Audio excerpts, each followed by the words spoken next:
नमस्कार दोस्तों, मैं मास्टर उपेलेगा चाणक्य अनअकैडमी की ऑनलाइन क्लास में आप सभी का स्वागत करता हूं। दोस्तों, आज हम पढ़ेंगे इंदिरा गांधी नहर परियोजना को। तो आइए दोस्तों, आज अपनी क्लास शुरू करते हैं। तो ध्यान दीजिए दोस्तों, सबसे पहले ऊपर लिखा हुआ है इंदिरा गांधी नहर परियोजना। तो दोस्तों देखिए, इंदिरा गांधी नहर परियोजना का पहले इनका क्या नाम था? राजस्थान नहर परियोजना। यानी इंदिरा गांधी नहर का प्रारंभिक नाम पूछे तो आपको क्या बताना है? राजस्थान नहर परियोजना। ठीक है, तो इनका नाम परिवर्तन करके क्या रख दिया? इंदिरा गांधी नहर परियोजना रख दिया। और ये नाम कब रखा, अगर ये प्रश्न आपको पूछ ले तो आपको क्या बताना है? तो बताना है, ध्यान दीजिए, 2 नवंबर 1984। ठीक है, 2 नवंबर 1984 को राजस्थान नहर परियोजना का नाम परिवर्तन करके क्या रख दिया? इंदिरा गांधी नहर परियोजना कर दिया। ठीक है दोस्तों, अब ध्यान दीजिए, सबसे पहले हम जानते हैं इंदिरा गांधी नहर परियोजना का मुख्य क्या क्या उद्देश्य थे। तो ध्यान दीजिए, सबसे पहला उद्देश्य यानी दोस्तों पश्चिमी राजस्थान में सिंचाई पेयजल सुविधाओं का विस्तार करना। तो पहले आप सबसे पहले मुख्य उद्देश्य अपनी नोटबुक के अंदर लिख लीजिए, मुख्य उद्देश्य। ये भी कई बार परीक्षा के अंदर ऐसे प्रश्न पूछे जाते हैं। तो सबसे पहले यानी 1 नंबर क्या उद्देश्य है? पश्चिमी राजस्थान, पश्चिमी राजस्थान में सिंचाई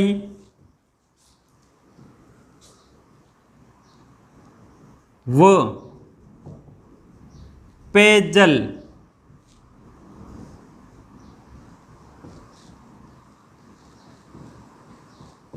सुविधाओं का विस्तार करना। ठीक है, नंबर 1 उद्देश्य। अब ध्यान दीजिए दोस्तों, नंबर 2 उद्देश्य क्या था? मरुस्थलीकरण को रोकना। तो ध्यान दीजिए, मरुस्थलीकरण को रोकना। तो दोस्तों दूसरा उद्देश्य क्या है? मरुस्थलीकरण को रोकना। अब दोस्तों ध्यान दीजिए, तीसरा उद्देश्य यानी इंदिरा गांधी नहर परियोजना का तीसरा क्या उद्देश्य है? तो आपको बताना है पर्यावरण सुधार अर्थात पर्यावरण संरक्षण। ध्यान दीजिए, पर्यावरण सुधार या संरक्षण। ठीक है, अब ध्यान दीजिए दोस्तों, चौथा उद्देश्य क्या है? तो ध्यान दीजिए, वृक्षारोपण। क्या है?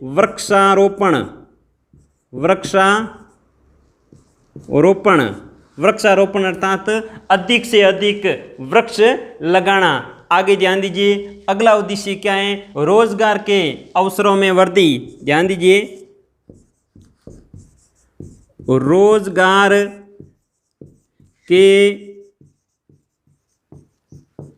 अवसरों में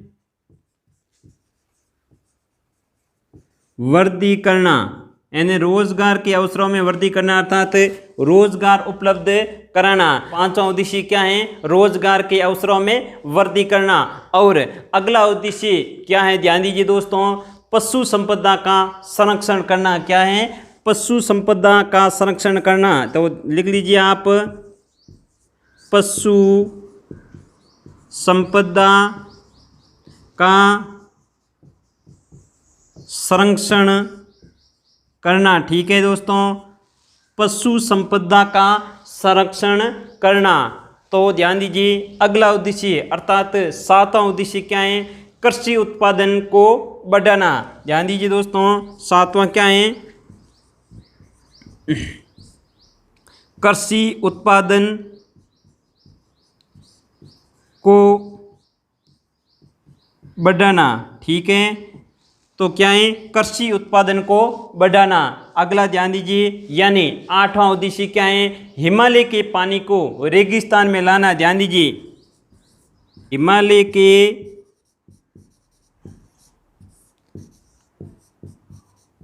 पानी को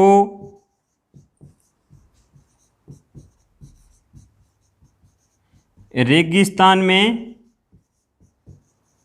लाना। ठीक है, ये मुख्य उद्देश्य आप विशेष ध्यान देना, हिमालय के पानी को रेगिस्तान में लाना। तो ये मुख्य उद्देश्य विशेष रूप से ध्यान देना। पश्चिमी राजस्थान में सिंचाई व पेयजल सुविधाओं का विस्तार करना, और दूसरा है मरुस्थलीकरण को रोकना, और तीसरा है पर्यावरण सुधार या संरक्षण करना, और चौथा है वृक्षारोपण करना, रोजगार के अवसरों में वृद्धि करना। छठा है, ध्यान दीजिए, पशु संपदा का संरक्षण करना। सातवां है कृषि उत्पादन को बढ़ावा देना, और आठवां है हिमालय के पानी को रेगिस्तान में लाना। तो ये मुख्य रूप से इंदिरा गांधी नहर परियोजना के मुख्य उद्देश्य हैं, यानी इंदिरा गांधी नहर लाने का क्या क्या उद्देश्य हैं। तो ये उद्देश्य आप विशेष रूप से ध्यान रखना, क्योंकि ऐसे प्रश्न भी परीक्षा के अंदर पूछे जाते हैं। आगे हम विस्तार से इंदिरा गांधी नहर का परिचय पढ़ते हैं, तो ध्यान दीजिए दोस्तों।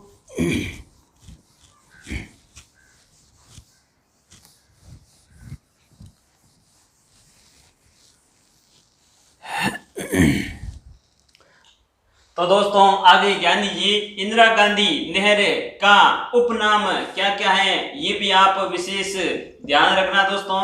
तो ध्यान दीजिए दोस्तों, उपनाम पहला नाम है राजस्थान की जीवन रेखा। क्या कहते हैं, राजस्थान की जीवन रेखा। ठीक है, और दूसरा नाम है राजस्थान की मेरुदंड। ठीक है, और एक अन्य और नाम है मरुगंगा। ठीक है, तो दोस्तों ये तीनों नाम आप विशेष रूप से ध्यान रखना, राजस्थान की जीवन रेखा, राजस्थान की मेरुदंड और मरुगंगा। ठीक है, तो ये 3 उपनाम है। अब आगे ध्यान दीजिए, यानी इंदिरा गांधी नहर परियोजना किनकी प्रेरणा से शुरू की गई। तो ध्यान दीजिए, पूछ ले आपको किनकी प्रेरणा से शुरू की गई, तो आपको बताना है गंग नहर की, गंग नहर की प्रेरणा से। ठीक है, गंग नहर की प्रेरणा से, अर्थात गंग नहर का निर्माण कब हुआ, तो आपको बताना है 1921 से 1927 ईस्वी के मध्य, यानी गंग नहर का निर्माण कब हुआ, 1921 से 1927 के मध्य गंग नहर का निर्माण हुआ। इनकी प्रेरणा से इंदिरा गांधी नहर शुरू की गई। तो ये भी आप विशेष ध्यान देना। आगे ध्यान दीजिए, एक व्यक्ति का नाम है श्री कंवर सेन। क्या नाम है, श्री कंवर सेन। तो दोस्तों ये विशेष ध्यान देना, श्री कंवर सेन यानी इंदिरा गांधी नहर के जनक थे। ये ध्यान दीजिए,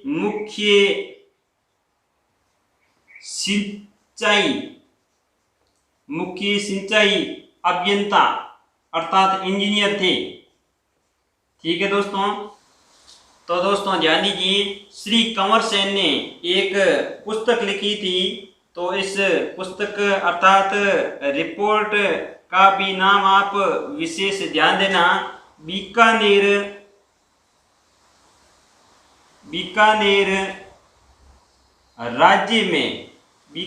राज्य में पानी की आवश्यकता। ठीक है, इस पुस्तक का नाम आप विशेष रूप से दोस्तों ध्यान रखना। इस पुस्तक के अंदर श्री कंवर सेन ने इसकी अर्थात इंदिरा गांधी नहर की रूपरेखा प्रस्तुत की। IGN इंदिरा गांधी नहर परियोजना की रूपरेखा प्रस्तुत की। ठीक है, अब ध्यान दीजिए रूपरेखा प्रस्तुत कब की, तो आपको बताना है 1948 ईस्वी। ध्यान दीजिए, तो ये तथ्य आप विशेष ध्यान देना। श्री कंवर सेन क्या थे, मुख्य सिंचाई अभियंता थे। इन्होंने एक पुस्तक लिखी थी अर्थात रिपोर्ट पेश की जिसका नाम था बीकानेर राज्य में पानी की आवश्यकता। ठीक है, तो इस पुस्तक के अंदर इंदिरा गांधी नहर परियोजना की रूपरेखा प्रस्तुत की गई। इसका भी दोस्तों आप विशेष ध्यान देना। अब आगे ध्यान दीजिए दोस्तों, इस नहर की आधारशिला अर्थात शिलान्यास किसने किया था, ये भी प्रश्न कई बार पूछा गया है, तो आप ये भी दोस्तों ध्यान रखना।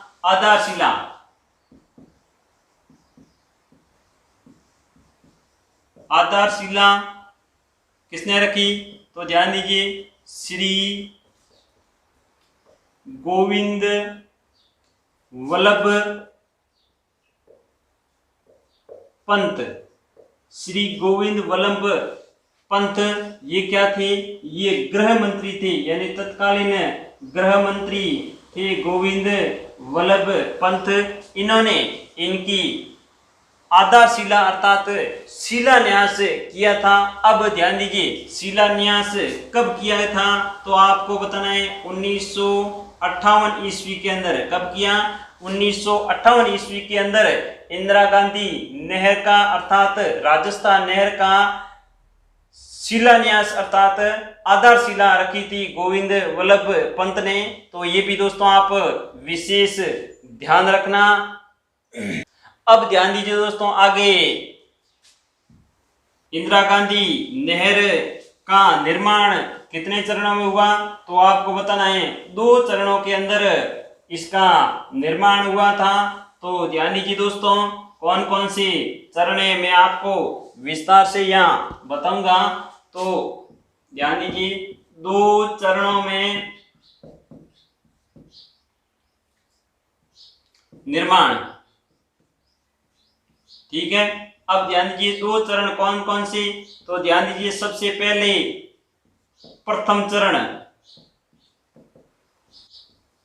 ठीक है, प्रथम चरण, तो ध्यान दीजिए दोस्तों प्रथम चरण का विकास कब से शुरू हुआ, 1958 अर्थात आधारशिला रखी कब, 1958 से इनका निर्माण कार्य प्रारंभ हो गया था।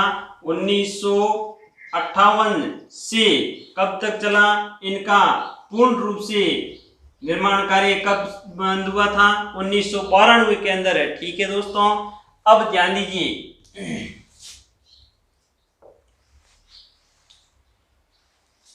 इस चरण के अंदर कहां से कहां तक विकास किया गया। तो अब ध्यान दीजिए दोस्तों इस नक्शे में आपको मैं विस्तार से समझाता हूं कि 2 नदियां आती है हिमालय से, एक तो आती है व्यास और दूसरी है सतलज, यानी ये नदियां आ रही है इधर आ रही है और ये है व्यास। ठीक है, ये व्यास है और ये सतलज नदी है।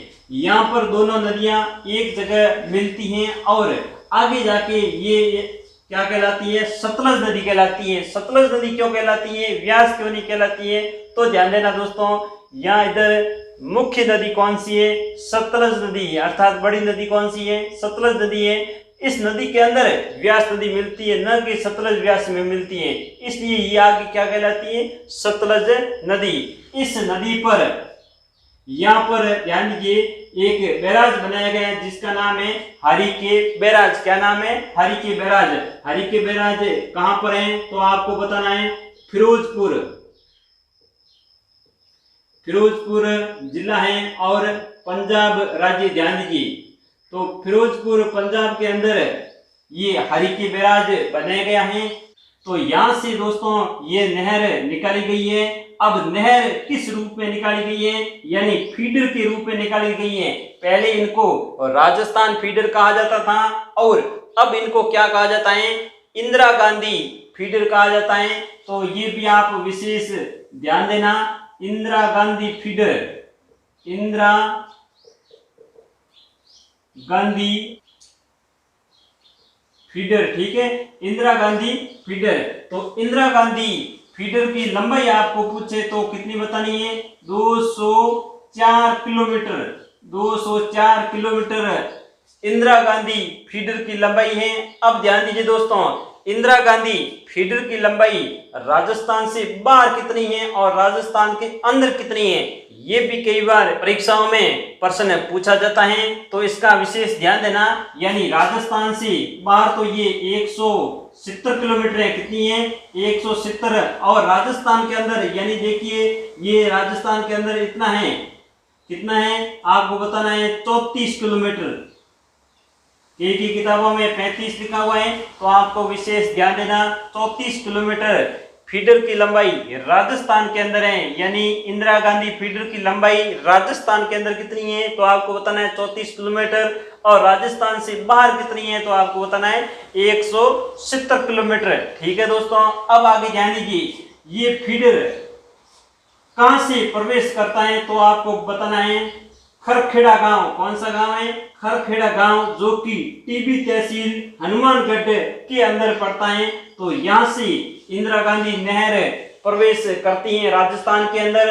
अब ध्यान दीजिए फीडर की क्या विशेषताएं हैं। फीडर यानी जमीन के अंदर अंदर ये पाइपलाइन की जैसे पानी आता है, यानी पंजाब और हरियाणा राज्य इस जल का उपयोग नहीं ले सकते हैं, यानी फीडर के पानी का उपयोग नहीं ले सकते हैं। कौन, पंजाब और हरियाणा राज्य, यानी ये दो राज्यों के अंदर से गुजर के आती हैं। तो ध्यान दीजिए फीडर जहां तक है यहां तक पानी का उपयोग नहीं लिया जा सकता है, इसका भी दोस्तों आप विशेष ध्यान रखना।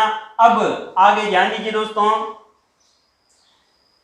ये स्थान यहाँ पर जहां राजस्थान फीडर अर्थात इंदिरा गांधी फीडर की समाप्ति होती है, तो ये स्थान कौन सा है, तो आपको बताना है मसीतावली हेड। कौन सा है, मसीतावली हेड, जो कि हनुमानगढ़ जिले के अंदर अवस्थित है। तो ध्यान दीजिए दोस्तों, यहाँ से लगा के यहाँ मसीतावली, और मसीतावली से यहाँ पुंगल तक प्रथम चरण के अंदर निर्माण हुआ था।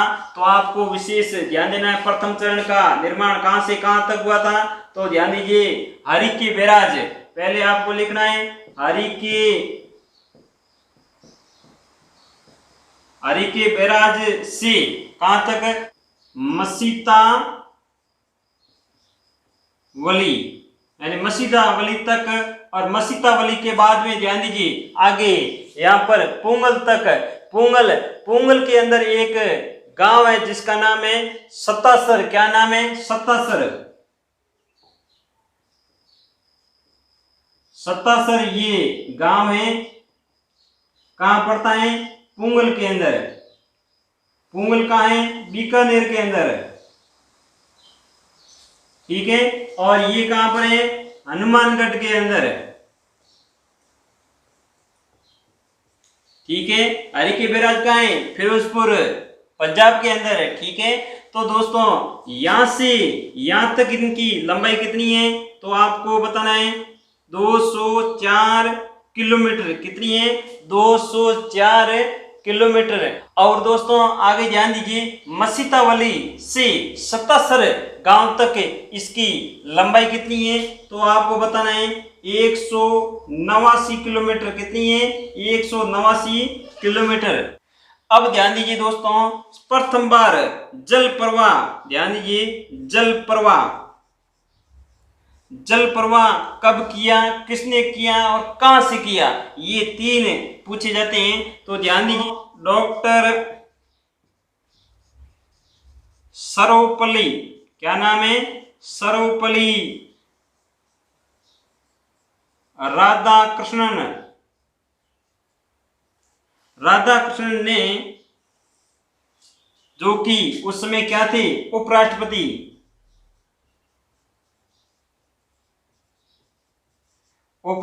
थे। इन्होंने सबसे पहले जल प्रवाह किया, अर्थात इस नहर का जल छोड़ा था। तो इसका भी दोस्तों आप विशेष ध्यान देना। और कब छोड़ा, तो आपको बताना है 11 अक्टूबर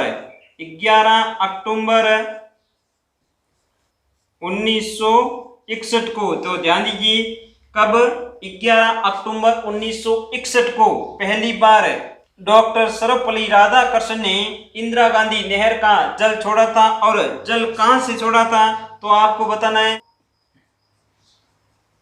नौरंगदेश्वर।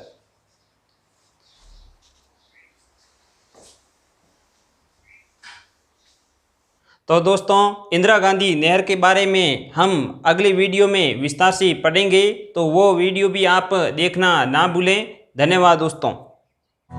सब्सक्राइब करें हमारा YouTube चैनल, बेल आइकन को क्लिक करना ना भूलें, जिससे आगे आने वाले सभी YouTube अपडेट्स, वीडियोस, नोटिफिकेशंस आपको मिलते रहें।